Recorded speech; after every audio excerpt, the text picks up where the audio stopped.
Today we'll be speaking on the way social networking and technology affects relationships. Today our two speakers will be Dr. Maximo Morel, who studies the world of technology and how they affect people in today's world. And our second person is Mr. Giampiero Nanici, NYPD police officer. Great to have you guys on the show today. Glad to be here. Thank you for having us on the show. So now, we begin. So before we begin, I would like to ask Dr. Morel, how did you become interested in the field of technology and how it affects people today? Well, today we have a very advanced technological world where we can become lazy as the future goes on. We have phones that can have web chats, cars that are being created to save the environment. Now, on your show, technology and social networking is something that can cause a person to become lazy in a relationship or not even care. I see. Now, Giampiero, seeing as you are meant to be a doctor of technology, you still have ideas and opinions on the topic. So let us begin with our questions. Does text messaging affect the communication in a relationship? Now, that's a good question to start off. Now, we all text no matter how old you are, and it's a way to communicate with somebody that you're in a relationship with. In a relationship, you want to talk to the person to show how you care, but maybe too much texting isn't well enough for you. To answer your question, I will paraphrase a piece from an online website known as stayteen.org. Texting might be associated with more frequent misunderstandings in communication that may have a negative effect on the relationship.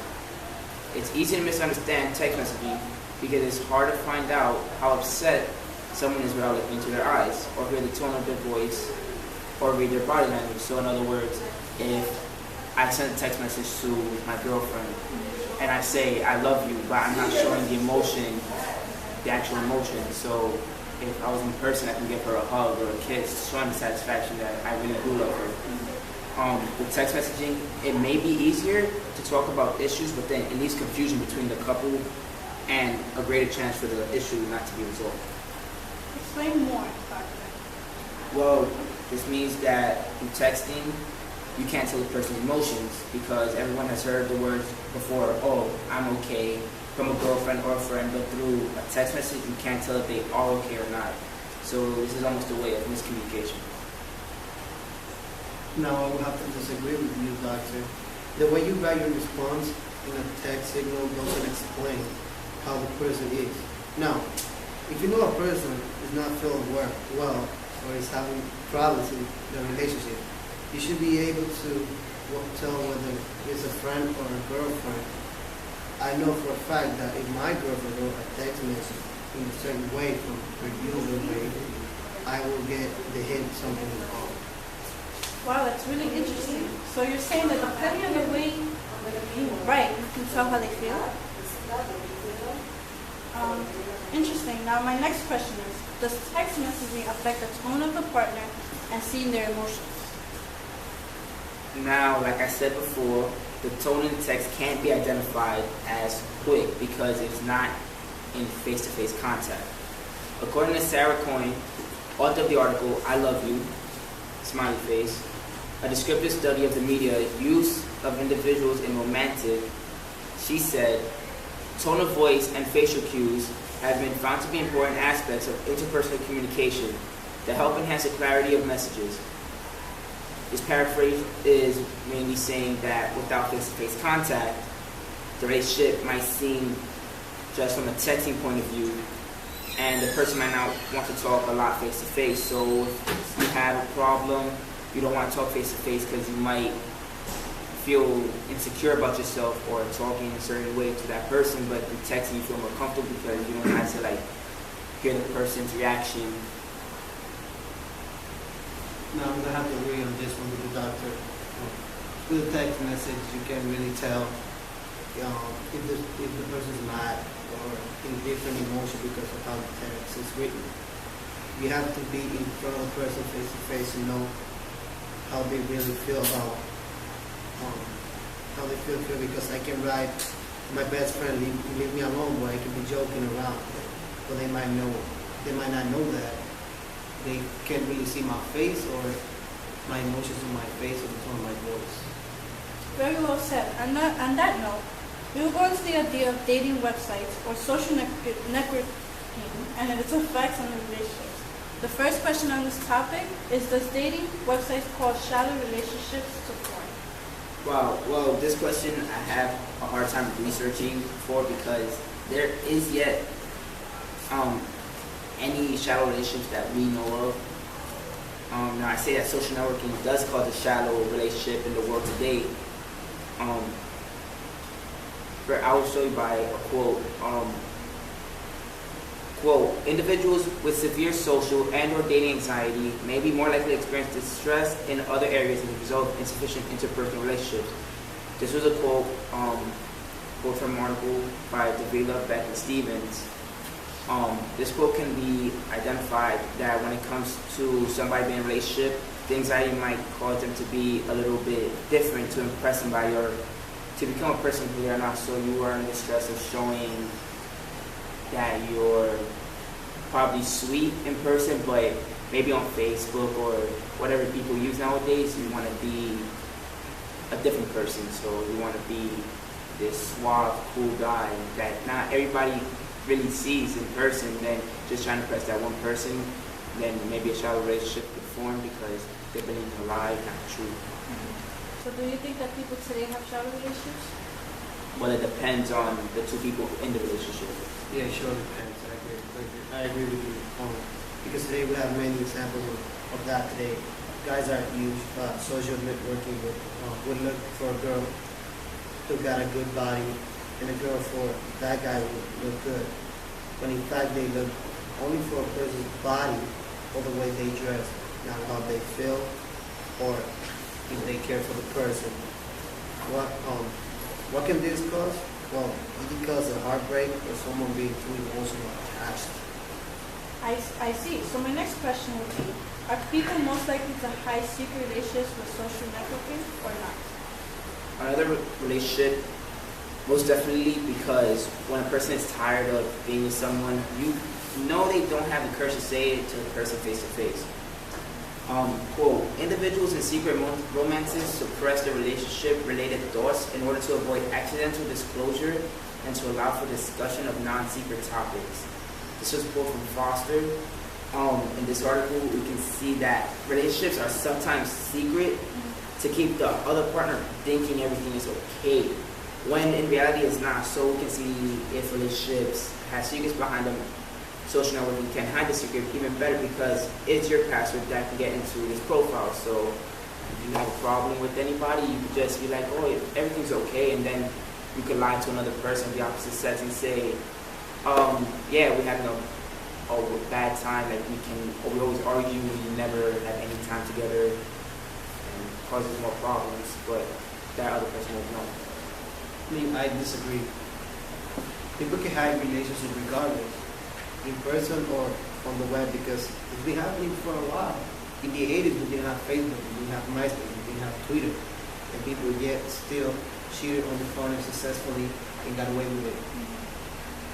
Yes, we have social networking, but cheating is a normal and it's a human nature.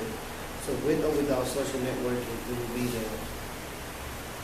Well, let's go to commercial break, and we will be right back with the final part of our interview.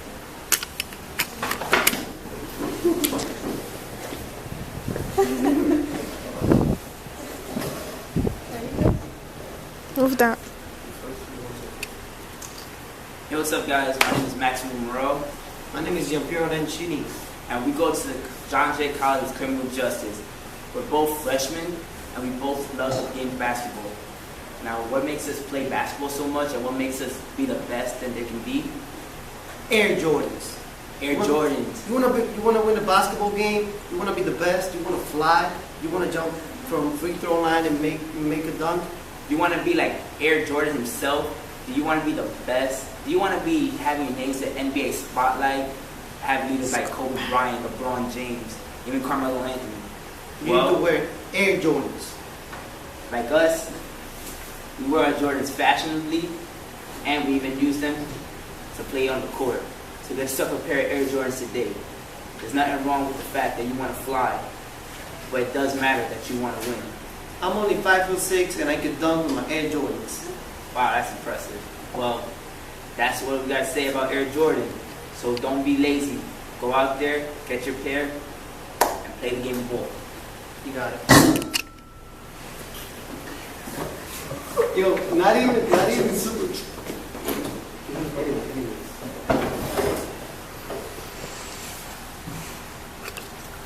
We are back. Here we go for our last round of questions. So does changing or not sharing your Facebook password show that you're hiding something? Now, with the matter of privacy, people want to keep each other separate of the lives they have on the internet. Sharing a password does raise suspicion, but not a lot of them. Participants suggested Facebook is an adequate standalone tool to maintain casual acquaintance relationships, yet cannot convey enough intimacy to maintain close relationships. This was from Brian, an article pulled from JSTOR. What Brian is saying here is that the ideal relationship that requires constant changing of password is just saying that I don't trust you enough to be in a relationship. I do not trust you with my personal life. And what I want to know is only for me, not for you, so I don't want to trust you enough. And if somebody were to change the passwords because there's something to hide, or maybe because they don't want to hurt somebody. Well, if you have a single relationship, why go through all the hassle of changing your password to the person you are with? I mean, they have to understand. They have privacy too. It's just a polyamorous relationship where it can't be called cheating. It is called an open relationship with no strings attached. I suggest that with the idea of changing the password, this is a signal of saying we are going to break up soon. Interesting. So last question will be, is it necessary to make your relationship status public on Facebook? From a scientist's point of view, it all depends on who the person is.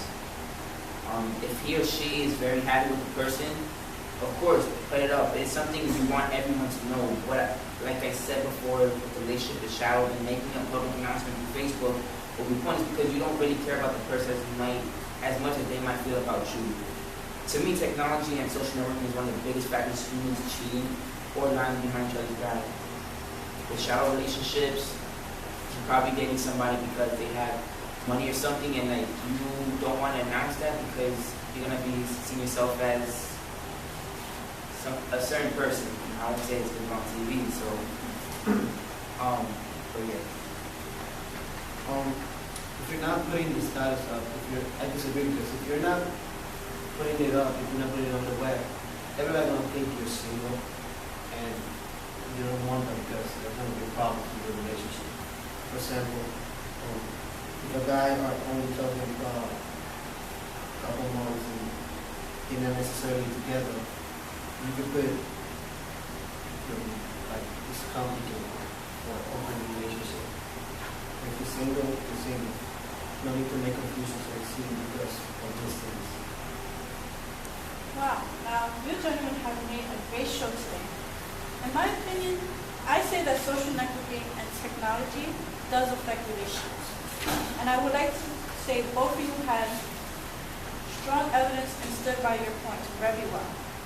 I would love to have you back on the show. So that is it for tonight. Live from John Jay, College of Criminal Justice, this is Janissa Adaman, host of Love and Media. Hope you guys join us next time.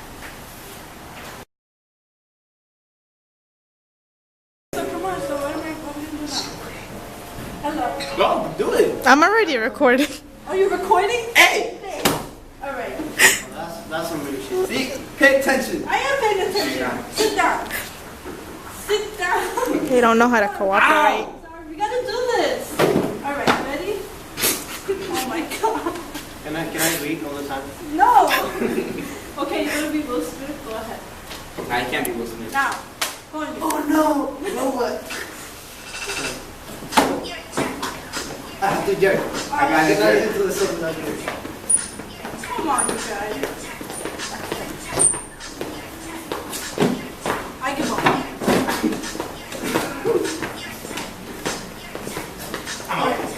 Jerk, it's a jerk. No, I don't want to do that. I don't want to do that. Come on, Janitza. backwards. Come on. Daddy. Skip backwards. No, I didn't. Just skip. Just start. There you go.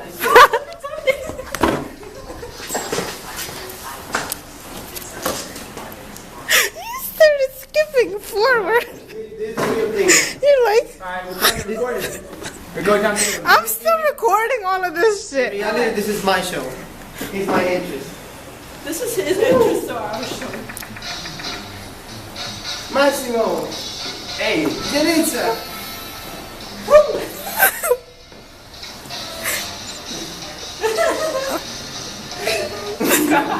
Let's go. Let's go then.